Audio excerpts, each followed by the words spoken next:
सभी का स्वागत है। उत्तर प्रदेश विशेष में आपके साथ हूं मैं सोनल दहिया।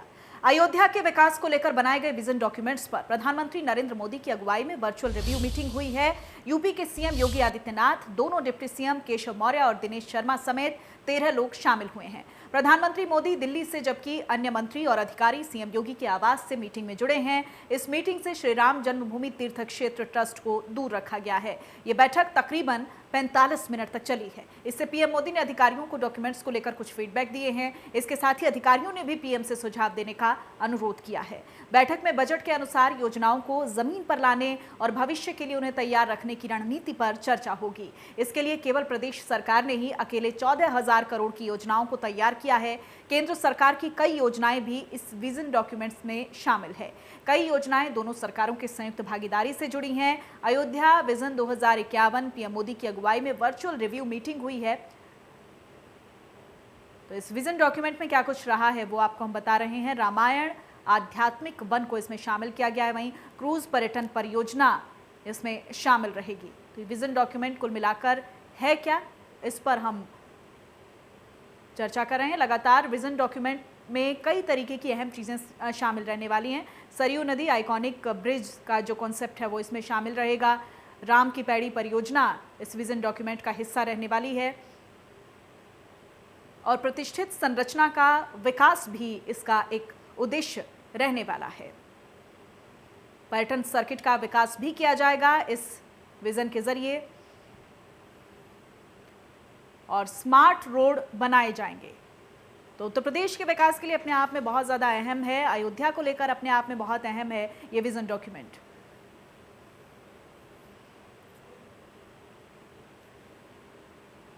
जल निकायों के आसपास मनोरंजक स्थान बनाए जाएंगे और इस पूरे मामले पर क्या कुछ कहना है डिप्टी सीएम केशव प्रसाद मौर्य और आचार्य सत्येंद्र जैन का, आपको सुनवाते हैं। अयोध्या नाथ भगवान श्री राम ला की जन्मभूमि और वहां पर बनने वाला जो भव्य मंदिर है और उस भव्य मंदिर के साथ साथ और क्या क्या करना चाहिए उस पर बहुत सारी बातें बताई गई हैं, जिनकी मैं समझता हूं कि अभी तुरंत चर्चा करना तो उचित नहीं होगा, लेकिन उन्होंने बहुत व्यापक विजन दिया है जो वर्तमान पीढ़ी और आने वाली 10 पीढ़ी के बाद के बीच कभी भी कोई अंतर ना हो। अयोध्या केवल बड़े बुजुर्गों के लिए दर्शन करने का स्थान ना बने, बल्कि नई पीढ़ी के लिए भी अयोध्या आकर्षण का केंद्र बने। इस बात को ध्यान में रख करके जो आज का मार्गदर्शन रहा है, जिसको लेकर के फिर अभी एक हाई लेवल बैठक मंदिर निर्माण समिति और प्रदेश सरकार के जो संबंधित अधिकारीगण हैं उनके साथ होगी। ये बहुत अच्छी बात है। जब तक प्रधानमंत्री जी और मुख्यमंत्री जी इसके साथ नहीं जुड़ेंगे तो इसका जो विकास है वो कागज पर हो जाएगा और धरातल पर नहीं दिखाई देगा। ऐसे हर जगह आज से नहीं, कितने वर्षों से जो भी सरकार आती है, विशेषकर भाजपा की सरकार के समय में कई बार इसका प्रयोग आया और इसके विकास के लिए बहुत काम, लेकिन कुछ नहीं हुआ, केवल कागज में रह गया। और यदि जो भी विकास की बात चल रही है और इसमें जितने भी प्रोजेक्ट आए हैं, जो भी योजनाएं हैं, वह बहुत अच्छी हैं। एक प्रकार से यह नगरी एक पर्यटक नगरी के रूप में विश्व में दिखाई देगी, केवल भारत में नहीं विश्व में दिखाई देगी जैसा योजनाएं बनी। और वहीं क्या कुछ कहना है स्वामी चक्रपाणी महाराज, विश्व हिंदू परिषद के नेता सुरेंद्र जैन और राम दिनेश आचार्य का, आपको सुनवाते हैं। निश्चित रूप से ये एक बहुत सुखद संयोग है और अयोध्या की गरिमा के अनुरूप इसका विकास हो और पूरे राष्ट्र में एक अयोध्या अपनी पर्यटन संस्कृति के रूप में विस्तृत हो। मुझे लगता है कि मन की ये भावना है माननीय मोदी जी की, और मोदी जी के इच्छाओं के अनुरूप अयोध्या का विकास हो और समृद्ध अयोध्या, सुंदर अयोध्या और भव्य और दिव्य अयोध्या बने, जिससे पूरा राष्ट्र एक बार अयोध्या आकर के अपनी उस गौरव और उस परंपरा को अपने हृदय में उतार सके। तो निश्चित रूप से मुझे लगता है कि ये एक पहल, ये मील का पत्थर साबित होगा जो आज अयोध्या के साथ बैठ करके प्रधानमंत्री जी उस बातों को साझा कर रहे हैं। आज़ादी के बाद सरकारें तो बहुत आई, लेकिन पहली बार कोई प्रधानमंत्री और मुख्यमंत्री योगी जी ने भी काफ़ी उसको किया कि जो सीधे उसमें अयोध्या जी में रुचि लेकर के उसके विकास के लिए कार्य कर रहा है। हमें याद है कि पहले यूपीए सरकार थी, उस समय भी हमने ज्ञापन दिया था कि वहाँ के लिए विशेष पैकेज के लिए 1000 करोड़ की मांग किया था कि 1000 करोड़ की वो किया जाए, लेकिन सरकारें कहीं ना कहीं उदासीन थी, कुछ विकास पे उतना ध्यान नहीं दिया करती थी। तो कभी थोड़ी थोड़ी बहुत मैंने ऊँट के मुंह में जीरे की तरह थोड़ा सा कभी सेंक्शन कर देती थी, लेकिन फिर भी उसके बावजूद अयोध्या जी आप जब भी जाइए आप देखिए तो वहाँ का विकास के नाम पे कुछ नहीं है। आरोप लगाने वाले कौन है, इससे मंतव्य स्पष्ट होता है। ये वो लोग हैं जो पहले दिन से ही राम जन्मभूमि पर मंदिर बनाने का विरोध कर रहे हैं। ये वो लोग हैं जो हमेशा बाबरी ढांचे के पैरोकार रहे हैं, और केवल बाहर नहीं, इन्होंने सुप्रीम कोर्ट के अंदर भी कोशिश की कि वो जजमेंट न दे सके, उनको टलवाने की कोशिश की। तीसरी बात, ये वो लोग हैं जिनके स्वयं के दामन किस प्रकार के हैं। घोटालों में इनका पूरा का पूरा ऊपर से लेकर नीचे तक सब कुछ फंसा हुआ है। हमारे डीएनए में घोटाला है ही नहीं। हमने इकट्ठा नहीं किया है राशि, लोगों ने आगे बढ़कर निधि समर्पण किया है। और इसलिए किसी के मन में यदि लगता है, एक व्यक्ति ने बड़ी बेहुदी भाषा में प्रेस कॉन्फ्रेंस लेकर कहा था मैं कोर्ट में जाऊंगा, आज तक हम इंतजार कर रहे हैं। यदि किसी को लगता है कि इसमें घोटाला हुआ है तो वो कोर्ट में जा सकते हैं। और वहीं डेल्टा प्लस वेरिएंट को लेकर यूपी के मुख्यमंत्री योगी आदित्यनाथ ने विशेषज्ञों को अलर्ट रहने के निर्देश दे दिए हैं। देश के अलग अलग राज्यों में 11 और केंद्र शासित प्रदेशों के 12 जिलों में अब तक करीब 48 मामले मिल चुके हैं। हालांकि इसके तेजी से बढ़ने से अब तक प्रमाण नहीं मिले हैं। मामले को लेकर हमारे संवाददाता ने जायजा लिया है। देश के कुल 11 राज्यों में, उसके अलावा केंद्र शासित प्रदेशों के कुल 12 जिलों में अब तक डेल्टा प्लस वेरिएंट के कुल 48 मामले सामने आए हैं। हालांकि इसके तेजी से बढ़ने के कोई भी प्रमाण नहीं मिले हैं। इसको लेकर जहां गहन पड़ताल की जा रही, वहीं उत्तर प्रदेश के मुख्यमंत्री योगी आदित्यनाथ ने विशेषज्ञों को अलर्ट पर रहने के लिए कहा है। जो भी जरूरी कदम है वो उठा जाए, इसके लिए भी निर्देश दिए गए हैं। उसके अलावा जो लोग बाहर से आ रहे हैं उनके सैंपल लिए जाएँ, साथ ही इस वेरिएंट की गहन जांच के लिए इनकी जीनोम सीक्वेंसिंग भी कराई जाए। उसके अलावा अगर बात करें तो कोरोना का जो संक्रमण है वो जैसे जैसे बढ़ा, उसके लिए उसको रोकने के लिए कोरोना कर्फ्यू लगाया गया। हालांकि जैसे जैसे संक्रमण कम हुआ उसके साथ ही छूट मिली है। हालांकि डेल्टा प्लस वेरिएंट का जिस तरीके से असर बढ़ रहा है उसको लेकर उत्तर प्रदेश में अलर्ट जारी किया गया है, ताकि विशेषज्ञों को अलर्ट पर रहने के लिए। उसके अलावा अगर बात करें तो जो लोग बाहर से आए हैं उनके सैंपलिंग की जाएगी, ताकि इस वेरिएंट के बारे में गहन पड़ताल की जा सके। Ravi Kumar, India news, Lucknow. और कोरोना वायरस के सबसे खतरनाक वेरिएंट डेल्टा प्लस को लेकर यूपी अलर्ट पर है। इसको लेकर सीएम योगी आदित्यनाथ ने जरूरी कदम उठाने के निर्देश भी दिए हैं। लखनऊ में चिकित्सक इसे कैसे देख रहे हैं, सिविल अस्पताल के निदेशक सुभाष चंद्र सुंदरियाल से हमारे संवाददाता ने खास बातचीत की। अलर्ट जारी किया गया। साफ तौर पर अगर बात करें जो विशेषज्ञ है वो अलर्ट पे हैं, क्या कुछ इसको लेकर काम किया जा रहा है? हमारे साथ बातचीत करने लखनऊ के सिविल अस्पताल के डायरेक्टर सुभाष चंद्र सुंदरियाल जी मौजूद हैं। सर, किस तरीके से निर्देशित किया गया, हम लोग किस तरीके से आप लोग उस पर ध्यान दे रहे हैं? क्योंकि जिस तरीके से देश के अलग अलग राज्यों में डेल्टा प्लस वेरिएंट का जो असर है वो देखने को मिल रहा है, तो यूपी में आप लोग कैसे इसको देख रहे हैं? डेल्टा प्लस का जो वेरिएंट है वो देश के अलग अलग राज्यों में सुनाई पड़ रहा है। जैसे महाराष्ट्र में और कर्नाटक में, इन जगहों पर इसका प्रकोप शुरू हुआ है, लेकिन निश्चित तौर से अभी ये ज़्यादा बड़ा प्रोपोर्शन में नहीं है। इसको देखते हुए हम लोगों ने ये तय किया है कि हमारे यहाँ, क्योंकि पहले फर्स्ट वेव में और सेकेंड वेव में हम लोग के यहाँ 60 एंड अबव के केस अफेक्ट हुए थे, उसके बाद हम 45 to 60 अफेक्ट हुए। तो ये मान के चल रहे हैं कि डेल्टा वेरिएंट का जो ये डेल्टा प्लस का जो वेव आएगा उसमें हो सकता है बच्चे ग्रसित हों। जो मॉडल से हमको यही बता रहे हैं कि बच्चे ग्रसित हो सकते हैं। तो उसके लिए हम लोगों ने अपना जितना भी पीकू का सेटअप है, पीकू का मतलब है जो बच्चों का इंटेंसिव केयर यूनिट है, उसका सेटअप को हमने स्ट्रॉन्ग किया है। वो हमारे यहाँ पहले से संचालित है।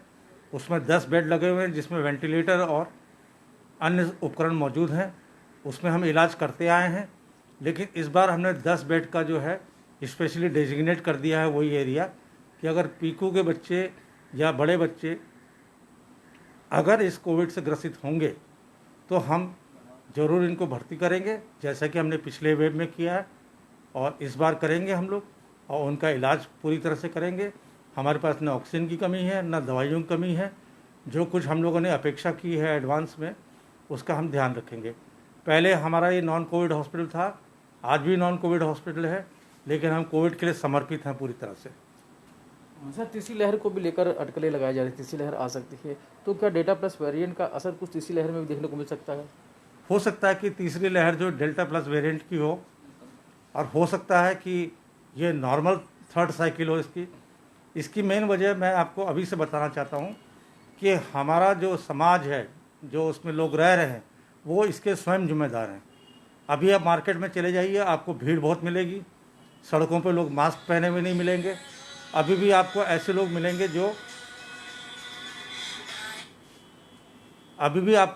मिलेंगे जो सैनिटाइजेशन को फॉलो नहीं कर रहे, सोच रहे कि कोरोना गया अब क्या करना। तो ये हमको भारी पड़ने वाला है। फर्स्ट और सेकंड वेव के बीच में जब ये प्लेटू आ गई थी, जिस समय केसेस नहीं थे, उस समय भी लोग बाज़ार में निकल पड़े थे और उन्होंने हर चीज़ का पालन छोड़ दिया था या लापरवाह हो गए थे। तो उसका असर हम लोग भी अब भुगतेंगे फिर से। तो जाहिर है कि डेल्टा प्लस वेरिएंट की अगर बात करें तो उसको लेकर उत्तर प्रदेश में जो ज़रूरी कदम है वो उठाए जा रहे हैं। हालांकि उत्तर प्रदेश में इसका भी असर देखने को नहीं मिल रहा है, देश के अलग अलग राज्यों में जरूर इसका असर देखने को मिल रहा है, लेकिन इसको लेकर उत्तर प्रदेश में तैयारी है, वो अगर कुछ भी असर होता है तो उसको लेकर जो चिकित्सक हैं वो तैयार हैं। Ravi Kumar, India news, Lucknow. और वहीं यूपी में जिला पंचायत अध्यक्ष पद के चुनाव के लिए नामांकन हुए हैं। नामांकन सुबह 11 बजे से दोपहर 3 बजे तक पर्चा दाखिल किए गए। 29 जून को प्रत्याशी अपना नाम वापस ले सकते हैं। 3 जुलाई को मतदान होगा और उसी दिन शाम को नतीजे भी आ जाएंगे। प्रदेश में होने वाले 75 जिलों में जिला पंचायत अध्यक्ष पद का चुनाव सत्ताधारी पार्टी बीजेपी के लिए अब नाक का सवाल बना हुआ है। दरअसल पंचायत चुनाव के नतीजे बीजेपी के लिए अनुकूल नहीं थे। बीजेपी से ज्यादा निर्दलीय जीते थे। सपा और निर्दलीय के बाद बीजेपी तीसरे नंबर पर रही। बीजेपी की तैयारी है कि 75 में से तकरीबन 60 जिलों में अपना जिला पंचायत अध्यक्ष बनवाया जाए। इसके लिए बीजेपी हर पैंतरा अपना रही है। बीजेपी ने कई ऐसे लोगों को उम्मीदवार बनाया जिन्हें कुछ समय पहले अनुशासनहीनता के चलते पार्टी से निष्कासित कर दिया गया था। आप देख सकते हैं अलग अलग जगहों की तस्वीरें हैं आपकी टीवी स्क्रीन पर। सिद्धार्थनगर, मैनपुरी, जालौन और शाहजहांपुर की तस्वीरें जहां पर चुनाव को लेकर तैयारियां तेज कर दी गई हैं। जिला पंचायत अध्यक्ष के लिए नामांकन दाखिल करने के लिए प्रत्याशी पहुंचे अलग अलग जगहों पर। और वहीं गाजियाबाद में जिला पंचायत अध्यक्ष पद के लिए बीजेपी उम्मीदवार ममता त्यागी ने नामांकन दाखिल किया है। इस दौरान केंद्रीय सड़क एवं परिवहन राज्य मंत्री वीके सिंह और राज्यसभा सांसद अनिल अग्रवाल के अलावा कई स्थानीय बीजेपी नेता मौजूद रहे। वीके सिंह ने कहा कि भले ही उनके पास 14 सीटों में से 2 सीटें हैं और एक निर्दलीय का समर्थन है, लेकिन फिर भी समीकरण बताते हैं कि जीत बीजेपी की ही होगी।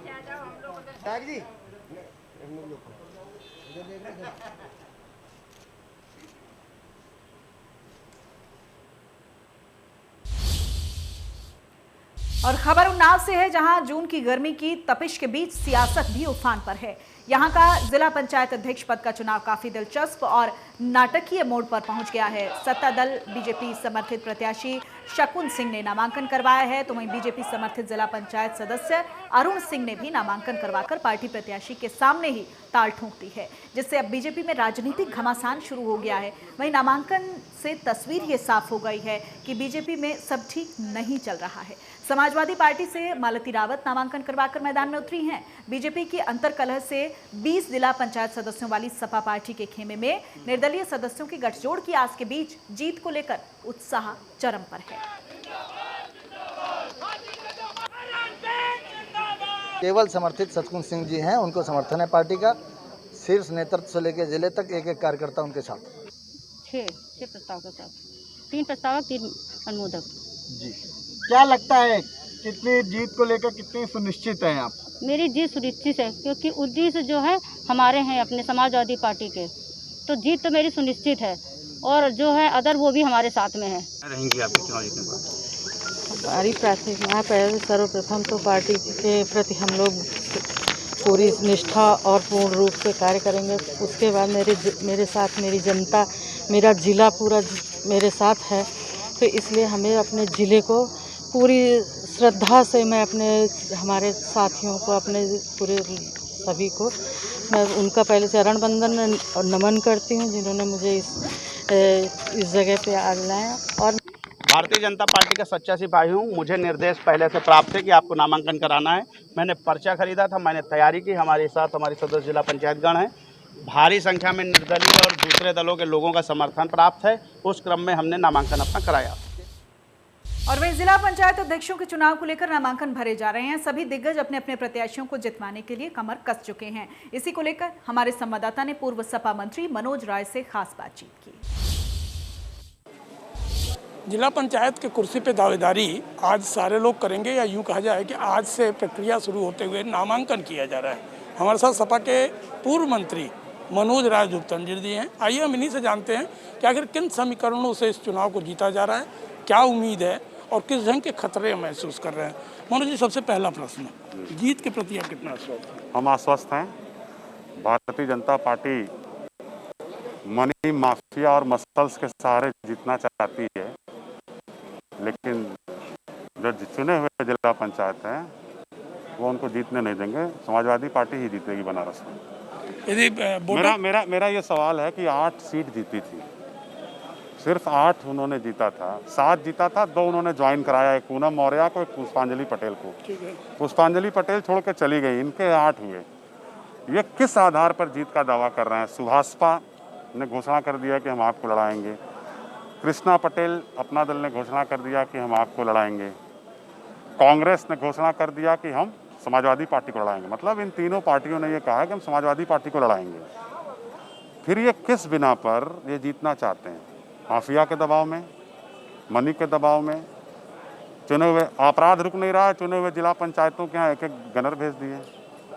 भारतीय जनता पार्टी जिस तरीके से स्नातक निर्वाचन हारी है बनारस का, शिक्षक निर्वाचन हारी है, उसी तरीके से जिला पंचायत भी हारी है। क्या लगता है, क्या खरीद प्रकोष्ठ या फिर आपकी पार्टी में कोई सेंधबाजी? नहीं, हम तो 17 ही हैं। ये सवाल तो भारतीय जनता पार्टी के लोगों से पूछिए जो ये कह रहे हैं कि हम विकास कराएंगे। मोदी जी दूसरी बार प्रधानमंत्री हो गए, हमारा जिला पंचायत जो जीता था पिछली बार उसको अपनी पार्टी में उन्होंने शामिल करा लिया, उसके बाद विकास नहीं हुआ और फिर से खरीद फरोख्त करके विकास कराएंगे। भारतीय जनता पार्टी सत्ता की लोभी है, उसको किसी राजनीतिक संस्कार से मतलब नहीं है।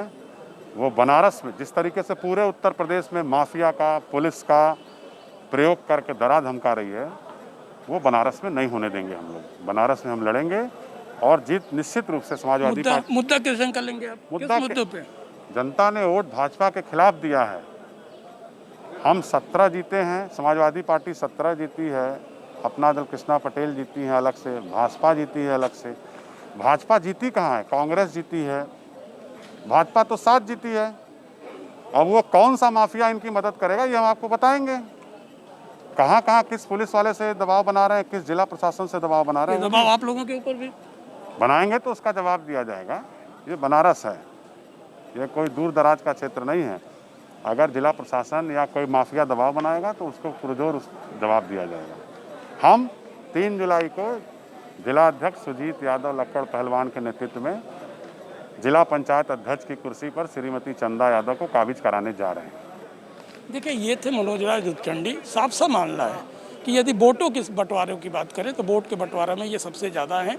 14 सीट इनकी अपनी है और इसके साथ साथ 3 पार्टियों का इन्हें समर्थन है। समझा जा सकता है कि अभी हाल फिलहाल में इनका समर्थन ऊपर दिख रहा है। अब लेकिन देखने की बात होगी कि जब 3 तारीख का दिन होगा और समय 3 बजे के बाद का होगा तो परिणाम किस ओर जाता है। लेकिन सपा इस बात का अंदेशा लगाती है और कह भी रही है साफ साफ कि निश्चित तौर पर मसल मनी और पावर का जोर इनके ऊपर भी आएगा और इसे देखने के लिए, ये कहा जाए कि झेलने के लिए तैयार है। अभिषेक के साथ संतोष हो जाओ, इंडिया न्यूज़ वाला।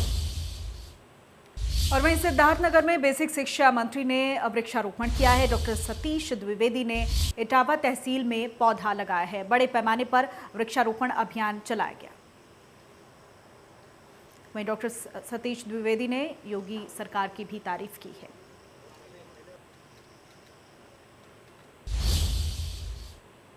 और वहीं काशी के अर्धचंद्राकार घाटों की श्रृंखला को गंगा की धार से बचाने के लिए गंगा के पूर्वी तट के तरफ कैनाल बनाया गया है। प्रयास है कि वर्षों से जमा हो रहे बालू के टीलों को काटकर गंगा के धार को घाटों के कटान को रोका जाए। आलम यह है कि अभी तक नहर से निकाले गए लगभग 6 लाख टन मीटर बालू में से मात्र 2.5 लाख घन मीटर बालू को 4 बार के नीलामी के बाद 5 ठेकेदार उठान के लिए तैयार हुए हैं। शेष बालू को समय रहते हटाया जाना एक बड़ी जहमत का काम है। हमारे संवाददाता की रिपोर्ट देखिए।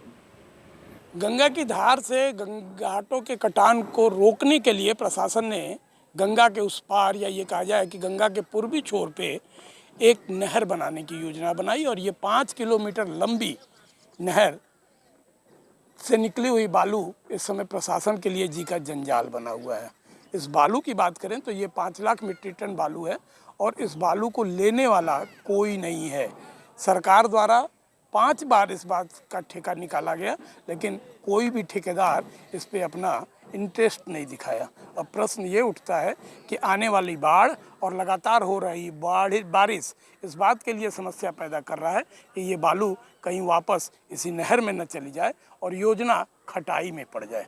अब देखने की बात ये होगी कि प्रशासन क्या पहल करती है, ठेकेदारों को किस तरह रिझाती है और कैसे ठेकेदार इन बालुओं को वहाँ से हटाने में सफल होते हैं। अभिषेक। और इसी के साथ बुलेटिन में फिलहाल इतना ही। नमस्कार।